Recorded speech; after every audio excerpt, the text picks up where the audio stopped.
The vehicles are not a demerit good. There is a perception in Sri Lanka that these are not desirable. But they are economic assets. It's a fundamental need of a human being to have mobility. If not for mobility, I wouldn't have been able to come for this interview. But I had the luxury of having a vehicle. There are so many people who don't have, and aspirationally they want one, right? Because their economic well-being significantly increases. Some people are having very old vehicles which need to be replaced. And the new generation, the technology has moved so much. Even if you are in an internal combustion engine, the fuel efficiency, the performance is significantly better. So, unlike something like cigarettes or alcohol, which economists term demerit goods, they are not only bad for yourself, but you can have passive smoke, etc. to others. There's a huge healthcare cost. You want to dissuade people from consuming them. So, you apply what are called corrective taxes. That is amount of taxes above the way you tax every other good. Because there are externalities cost to it. Vehicles are not demerit goods. Now, the thing with vehicles is that they are not undertaxed. They are being taxed at a rate far higher than 99.99% of goods that we import. So, to give you an example, something like the Toyota Race, which is this small crossover vehicle which dominates a lot of vehicle registrations. And since I write a vehicle registration report monthly, I'm very familiar with the statistics.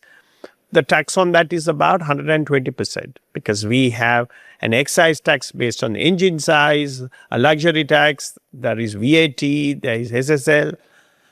That has gone up from 120% to 140%, right? So, obviously, it's going to reduce some of the demand. Now, the government estimated that they are going to collect 450 billion rupees in total last year. They collected 905, right? So, we used $2 billion worth of foreign exchange but generated 900 billion. So, let's use the conversion factor of 300 rupees. So, on 600 billion last year, we earned 900 billion in taxes. The total vehicle market is over 1.5 trillion. It's a sizable amount. That is the main reason why the government budgeted 4.5 trillion rupees as taxes.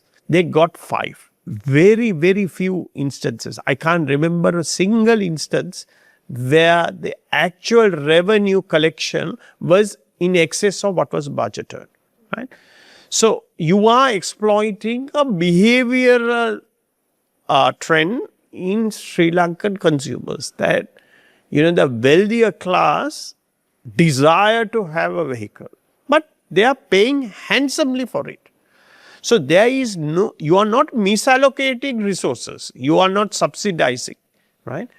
So, if the problem is fuel, you should go and properly tax that.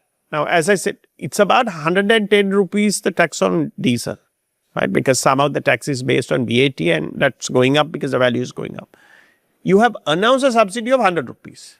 And as I said, the actual loss to the oil retailers is more than the 100 rupees. So, quite literally, you are selling diesel below your international cost plus local costs, right? So, you are massively undertaxing diesel or even not taxing and you're subsidizing the cost, but you are massively taxing vehicles. And in March, because the demand has been coming down, you spent on total imports, including commercial vehicles, $200 million. But on fuel, you spent $630 million. So, the proportions are completely. So, the issue is with fuel, not vehicles.